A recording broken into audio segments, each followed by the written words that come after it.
اسلامی تاریخ چینل کے معزز ناظرین، آپ کو اسلامی تاریخ چینل میں خوش آمدید کہتے ہیں۔ دوستوں، آج ہم بات کرنے والے ہیں ان افراد کی جو 300 سال تک سوتے رہے۔ جی ہاں، میں اصحاب کہف کی بات کر رہا ہوں۔ حضرت عیسیٰ علیہ السلام کے آسمان پر اٹھائے جانے کے بعد عیسائیوں کا حال بے حد خراب اور نہایت ابتر ہو گیا۔ لوگ بت پرستی کرنے لگے اور دوسروں کو بھی بت پرستی پر مجبور کرنے لگے۔ خصوصاً ان کا ایک بادشاہ جس کا نام دقیانوس تھا، وہ لوگوں کو بت پرستی کے لیے آمادہ کرتا اور جو اس پہ آمادہ نہ ہوتا وہ اسے قتل کروا دیتا تھا۔ اصحاب کہف شہر افسوس کے رہنے والے تھے، جو بادشاہ کے معزز درباری بھی تھے، مگر یہ لوگ صاحب ایمان تھے اور بت پرستی سے انتہائی بیزار تھے۔ دقیانوس کے ظلم و جبر سے پریشان ہو کر یہ لوگ اپنا ایمان بچانے کے لیے وہاں سے بھاگ نکلے اور قریب کے پہاڑ میں ایک غار کے اندر پناہ گزیر ہو گئے اور آخرکار تھک کر سو گئے تو 300 برس سے زیادہ عرصے تک اسی حال میں سوتے رہے۔ دقیانوس نے جب ان کو تلاش کروایا تو اس کو معلوم ہوا کہ یہ لوگ غار کے اندر ہیں۔ وہ بے حد ناراض ہوا اور غصے میں اس نے حکم دیا کہ غار کو ایک سنگین دیوار اٹھا کر بند کر دیا جائے۔ دقیانوس نے جس شخص کو یہ کام سونپا تھا وہ نیک دل اور صاحب ایمان تھا۔ اس نے اصحاب کہف کے نام، ان کی تعداد اور ان کا پورا واقعہ ایک تختی پر لکھ کر غار کی دیوار کے تہہ میں رکھ دیا اور ایک تختی شاہی خزانے میں رکھ دی۔ کچھ دنوں کے بعد دقیانوس بادشاہ مر گیا اور سلطنتیں بدلتی رہیں، جہاں تک کہ ایک نیک دل اور انصاف پرور بادشاہ جس کا نام بیدروس تھا تخت نشین ہوا، جس نے 68 سال تک بہت شان و شوکت کے ساتھ حکومت کی۔ اس کے دور میں مذہبی فرقہ بندی شروع ہو گئی اور بعض لوگ مرنے کے بعد اٹھنے اور قیامت کا انکار کرنے لگے۔ قوم کا یہ حال دیکھ کر بادشاہ کو بہت رنج ہوا اور اس نے غم میں ڈوب کر اپنے آپ کو ایک کمرے میں بند کر لیا اور خداوند قدوس عز و جل کے دربار میں نہایت بے قراری کے ساتھ گریہ و زاری کرنے لگا اور کہنے لگا، اے اللہ، کوئی ایسی نشانی ظاہر فرما دے تاکہ لوگوں کو مرنے کے بعد زندہ ہو کر اٹھنے اور قیامت کا یقین ہو جائے۔ بادشاہ کی یہ دعا قبول ہوئی اور چرواہے نے اپنی بکریوں کو ٹھہرانے کے لیے اسی غار کو منتخب کیا اور دیوار کو گرا دیا۔ دیوار گرتے ہی لوگوں پر ایسی ہیبت سوار ہو گئی کہ دیوار گرانے والے وہاں سے ڈر کر بھاگ گئے اور اصحاب کہف باحکم خدا اپنی نیند سے بیدار ہو کر اٹھ بیٹھے اور ایک دوسرے سے سلام و کلام میں مشغول ہو گئے اور نماز بھی ادا کر لی۔ جب ان لوگوں کو بھوک لگی تو ان لوگوں نے اپنے ایک ساتھی یملیخا سے کہا، تم بازار جا کر کچھ کھانا لے آؤ اور نہایت خاموشی سے یہ معلوم کرو کہ دقیانوس ہم لوگوں کے بارے میں کیا ارادہ رکھتا ہے۔ یملیخا غار سے نکل کر بازار گئے اور دیکھ کر حیران رہ گئے کہ شہر میں ہر طرف اسلام کا چرچا ہے اور لوگ اعلانیہ حضرت عیسیٰ علیہ السلام کا کلمہ پڑھ رہے ہیں۔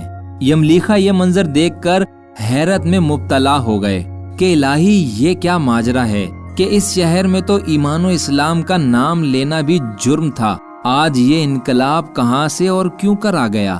پھر یہ ایک دکاندار سے کھانا لینے گئے اور دقیانوس زمانے کا روپیہ نکال کر دکاندار کو دیا، جس کا چلن بند ہو چکا تھا، بلکہ کوئی اس سکے کو دیکھنے والا بھی باقی نہیں رہا تھا۔ دکاندار کو شبہ ہوا کہ شاید اس شخص کو کوئی خزانہ مل گیا ہے، چنانچہ دکاندار نے اس کو حکام کے سپرد کر دیا اور حکام نے اس سے خزانے کے بارے میں دریافت کرنا شروع کر دیا اور کہا کہ بتاؤ خزانہ کہاں ہے؟ یملیخا نے کہا، کون سا خزانہ؟ تم کس خزانے کی بات کر رہے ہو؟ یہ ہمارا ہی روپیہ ہے۔ حکام نے کہا، ہم کس طرح مان لیں کہ یہ روپیہ تمہارا ہے؟ یہ سکہ 300 برس پرانا ہے اور برسوں گزر گئے، اس سکے کا چلن بند ہو گیا اور تم ابھی جوان ہو، لہٰذا صاف صاف بتاؤ کہ خزانہ کہاں ہے؟ یہ سن کر یملیخا نے کہا کہ تم لوگ یہ بتاؤ کہ دقیانوس بادشاہ کا کیا حال ہے؟ حکام نے کہا، آج روئے زمین پر اس نام کا کوئی بادشاہ نہیں ہے، ہاں سینکڑوں برس گزر گئے، اس نام کا ایک بے ایمان بادشاہ گزرا ہے جو بت پرست تھا۔ یملیخا نے کہا، ابھی کل ہی تو ہم لوگ اس کے خوف سے اپنے ایمان کو بچانے کے لیے بھاگے تھے۔ میرے ساتھی قریب ہی ایک غار میں موجود ہیں، تم لوگ میرے ساتھ چلو، میں تم لوگوں کو ان سے ملوا دیتا ہوں۔ چنانچہ حکام اور شہر کے کافی لوگ ان کے ساتھ چل پڑے۔ جب غار پہنچے، اصحاب کہف یملیخا کے انتظار میں تھے۔ جب اس کی واپسی میں دیر ہوئی تو ان لوگوں نے یہ خیال کر لیا کہ شاید یملیخا گرفتار ہو گئے، اور جب غار کے منہ پر بہت سے آدمیوں کا شور و غلہ ان لوگوں نے سنا تو سمجھ بیٹھے کہ غالباً دقیانوس کی فوج ہمارے کو گرفتار کرنے آن پہنچی ہے۔ تو یہ لوگ نہایت اخلاص کے ساتھ ذکر الہی اور توبہ استغفار میں مشغول ہو گئے۔ حکام نے غار پہ پہنچ کر تانبے کا صندوق برآمد کیا اور اس کے اندر رکھی ایک تختی نکال کر پڑھنا شروع کی۔ اس تختی پر اصحاب کہف کا نام لکھا تھا اور یہ بھی تحریر کیا تھا کہ یہ مومنوں کی جماعت اپنے دین کی حفاظت کے لیے دقیانوس بادشاہ کے خوف سے اس غار میں پناہ گزیر ہوئی ہے۔ تو دقیانوس نے خبر پا کر ایک دیوار سے ان لوگوں کو غار میں بند کر دیا ہے۔ ہم یہ حال اس لیے لکھ رہے ہیں کہ جب کبھی یہ غار کھلے تو لوگ اصحاب کہف کے حال پر مطلع ہو جائیں۔ حکام تختی کی عبارت پڑھ کر حیران رہ گئے اور ان لوگوں نے اپنے بادشاہ بیدروس کو اس واقعے کی اطلاع دی۔ فوراً ہی بیدروس بادشاہ اپنے امرا اور امائدین شہر کو ساتھ لے کر غار کے پاس پہنچا۔ اصحاب کہف نے غار سے نکل کر بادشاہ سے ملاقات کی اور اپنا سارا واقعہ بیان کیا۔ بیدروس بادشاہ سجدے میں گر گیا اور خداوند قدوس کا شکر ادا کرنے لگا کہ میری دعا قبول ہوئی اور اللہ نے ایسی نشانی ظاہر کر دی جس سے موت کے بعد زندہ ہو کر اٹھنے کا ہر شخص کو یقین ہو گیا۔ اصحاب کہف بادشاہ کو دعائیں دینے لگے اور اللہ تیری بادشاہی کی حفاظت فرمائے، اب ہم تمہیں اللہ کے سپرد کرتے ہیں۔ پھر اصحاب کہف نے السلام علیکم کہا اور غار کے اندر چلے گئے اور سو گئے، اور اسی حالت میں اللہ تعالیٰ نے ان لوگوں کو وفات دے دی۔ بادشاہ بیدروس نے سال کی لکڑی کا صندوق بنا کر اصحاب کہف کی مقدس لاشوں کو ان میں رکھوا دیا، اور اللہ تعالیٰ نے اصحاب کہف کا رعب لوگوں کے دلوں میں پیدا کر دیا کہ کسی کی یہ مجال نہیں تھی کہ غار کے منہ تک جا سکے۔ اس طرح اصحاب کہف کی لاشوں کی حفاظت کا اللہ تعالیٰ نے سامان کر دیا۔